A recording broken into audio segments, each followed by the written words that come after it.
Well, good morning, everyone. This is your host, today's host of LinkedIn Live and on Global Business Cultures uh, a live show.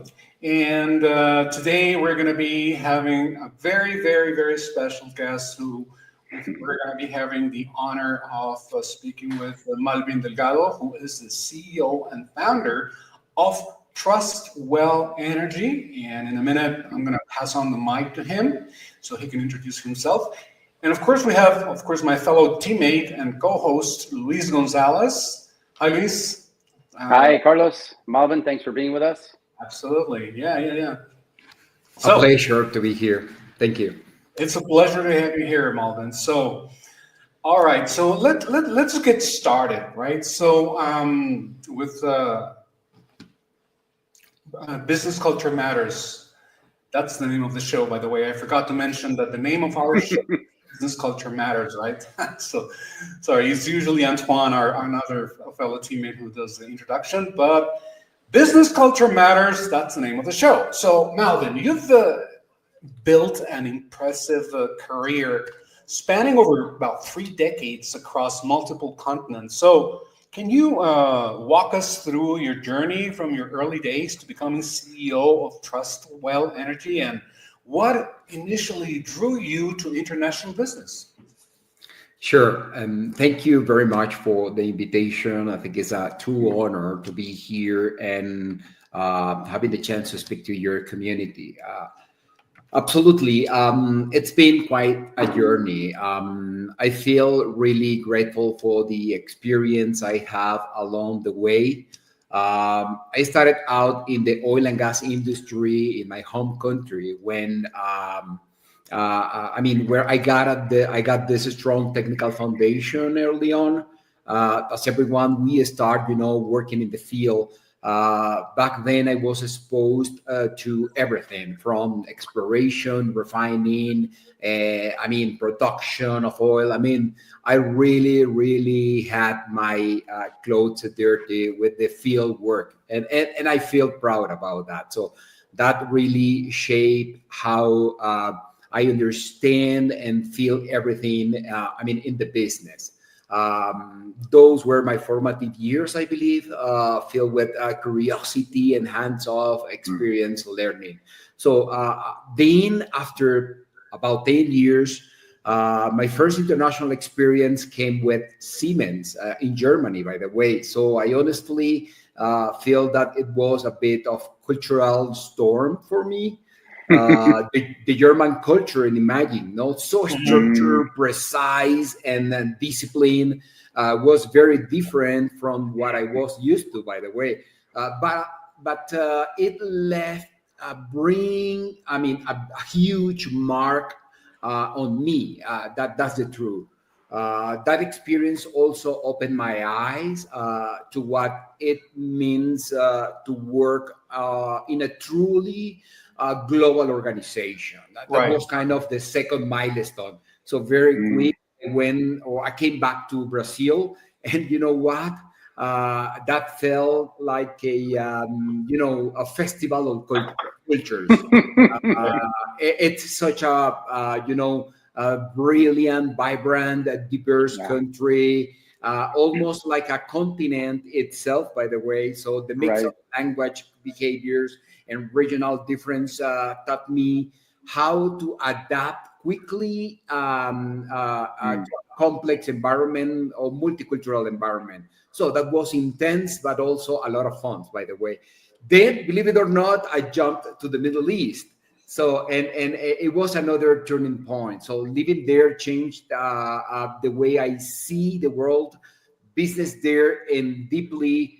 Or I say that deeply rooted me into family, region, values while doing business, and I had to learn the truth and relationship in a context, that humbling me and opened my eyes, but personally, not also personally, but professionally too.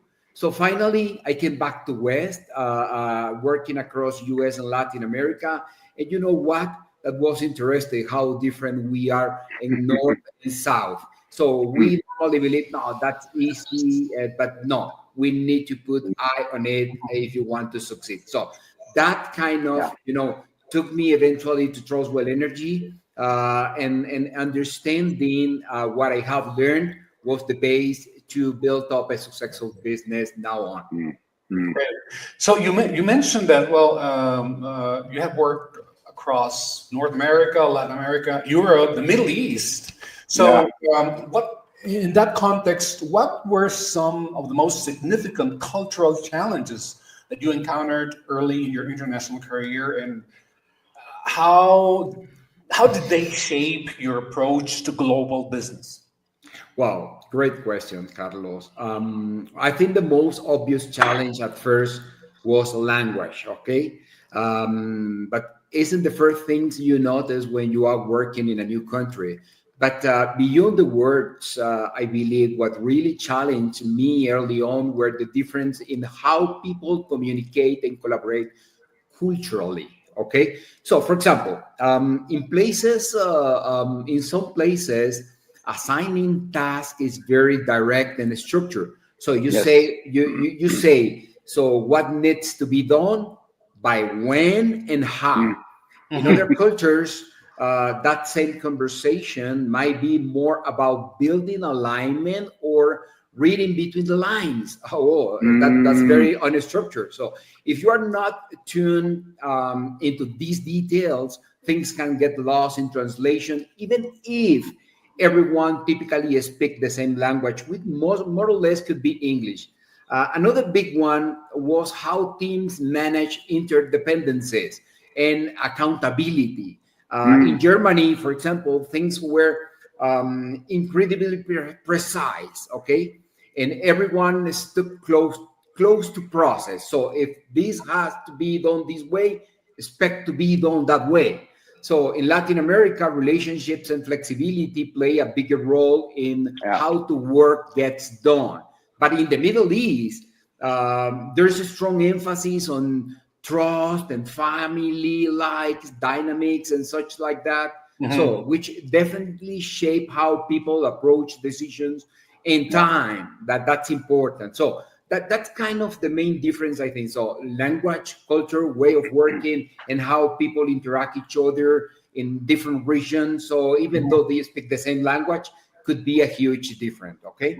Right. You mentioned language, and about that, let me ask you something. I understand that, and then I'm going to pass on the mic to Luis because I know he might have his own questions. Okay. You're fluent in English, Portuguese, and Spanish. So how has being multilingual influenced your ability to build relationships and navigate different business cultures throughout your career? Well, a lot, I have to say. Okay, honestly, being multi-language has been one of the biggest game changers in my career. That is the truth. So I remember early on during my time in Brazil, I was working with a team at Petrobras. We were in a pretty technical discussion, and while most of the people in the room spoke same English, or some English somehow. Everyone was able to speak in English, and that was the language of the meeting. So, but while speaking in English, the mood was a big, I could say, a bit rigid. It was kind of, what's going on here? I was not happy with that. So, like people were kind of holding back while I was explaining things in English. So halfway, I definitely decided to switch into Portuguese. Even though some of my colleagues were not able to speak Portuguese, I decided to speak in Portuguese with them, and everything changed. The energy in the room relaxed. People opened up, and suddenly we were solving problems together instead of just changing formalities. So that moment really, blow up my mind. So people open up when you are able to speak the language, and they open relationship and such and such. That is key. So being able to switch into English, Spanish, or Portuguese, or other language you speak, it's important. And that in my case has opened not just communications way, but really have helped me to connect with other people and do business, from Mexico to Argentina, United States, Europe, Middle East. I think that has been a key to success.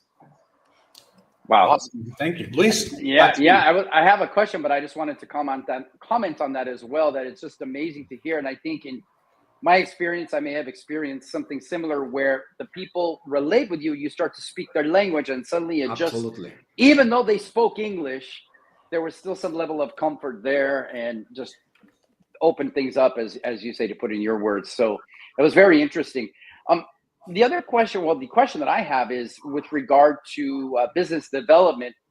You've developed go-to-market strategies across various regions, right? So how do cultural differences impact your approach to market entry and business development in different regions, different countries? Well, that's a very good question. I truly believe that cultural differences shape everything. How you approach people, how you build trust, how decisions get made. Okay, so one strategy doesn't work everywhere.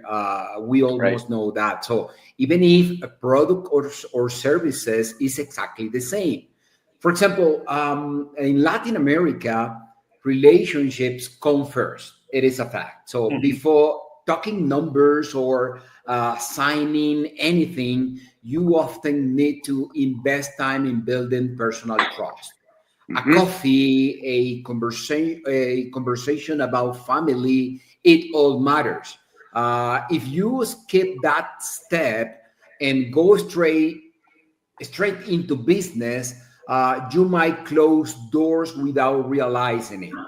Yes. Another example, for example, in Germany, structure and preparation is everything. So you show up with the full plan, detailed documentation, and clear execution steps.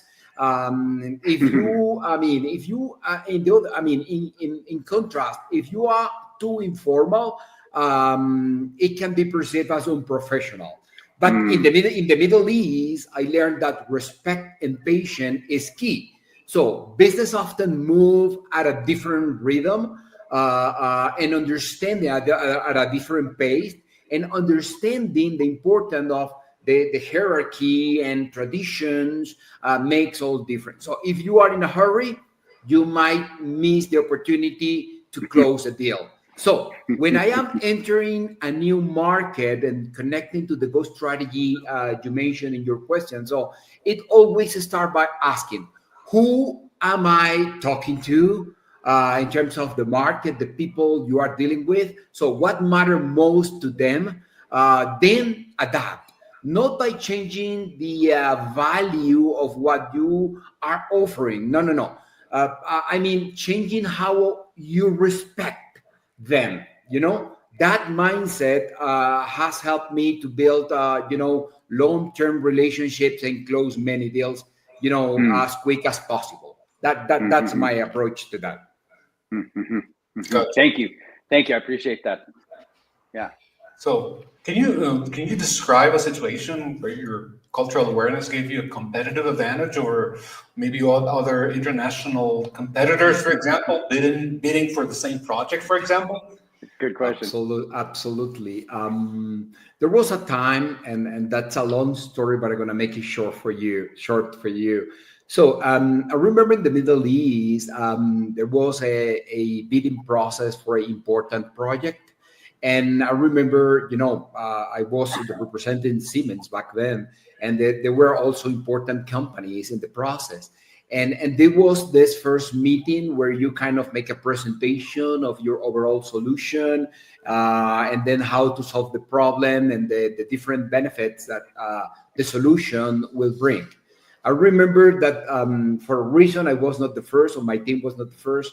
We were kind of the last. And I remember all companies, directly going into, this is what we will be doing. These are the benefits, and a summary of different, let's say, financial analysis and such and such. And then I said, these guys are wrong. When it was my time, my team and I, what I did was, I started by explaining the heritage of our company, 100 years of history doing, things that impacted the world. How important that was to the country and to the company we were selling the solution to. And finally, how that benefits not only their people, but also other ones visiting the country and such and such. You know what? That definitely changed the game. So I remember that, we were immediately called after for the next meeting, and we ended up closing that deal very soon. So that is exactly why it is important when you are a communicator, understanding their culture and taking this into negotiation is key to success. Wow. That's great. I have a question, Carlos, if I may, and kind of related to that too. So in that regard, there's always going to be, we know that conflict exists, right? Different perspectives, different opinions. There's always going to be conflict, in the business world. What strategies have you developed for managing cross-cultural conflict within international project teams, especially if you're talking about high-stakes energy and manufacturing environments? What are your thoughts on that? Okay, that's very interesting. I remember while working in the UAE, and I'm going to bring that because for us in the West, kind of cultural awareness is very well understood, I could say. But when you go to the Middle East, it's a different story. And that's why I always go to that kind of place. There are two stories that I can tell you that can answer what you just said. And I'm going to start by a business-oriented one, and then I'm gonna continue with a family, personal one, just for you to understand how these cross-cultural conflict situations are there out of the blue. So while working in the UAE, I remember my team was highly diverse, okay? So including professionals from the Middle East, from South Asia, from Asia, Far Asia, so Europe and the Americas, of course, Brazilians, Americans, etc. So the primary challenge wasn't the language. And then everyone can think, no, the language. No, the language was not a problem, but the difference in cultural communication norms. You see what? So particularly when assigning tasks or managing inter-team dependencies, misunderstanding began to impact projects and business efficiency, and I was the head of the business, so it was really concerning me. So to address that, my team and I introduced a communication protocol focused on 4 simple key elements. So what was being requested in every single interaction? So what was requested? So second, when it was needed, who was responsible and affected, kind of stakeholders, and why it was important to the entire context of the project. So a simple framework. This framework helped eliminate ambiguity, align expectations, and foster cross-cultural clarity. So everyone, nobody was a Chinese guy, a European German guy, a Brazilian guy, or a Mexican guy. Everyone was aligned into this project context communication clarity.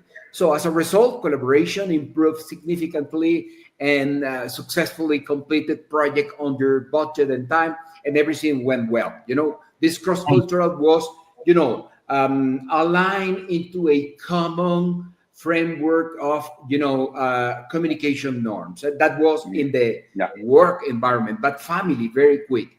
So I remember this day, my family and I were going out of our villa in Dubai, and there was this guy behind the trash can, kind of sitting behind the trash can, and we were, what is this guy doing there? What is it? And this guy was with his face covered, And my wife said, wow, what is that guy doing? That's jeopardizing our property. What are we going to do? My goodness.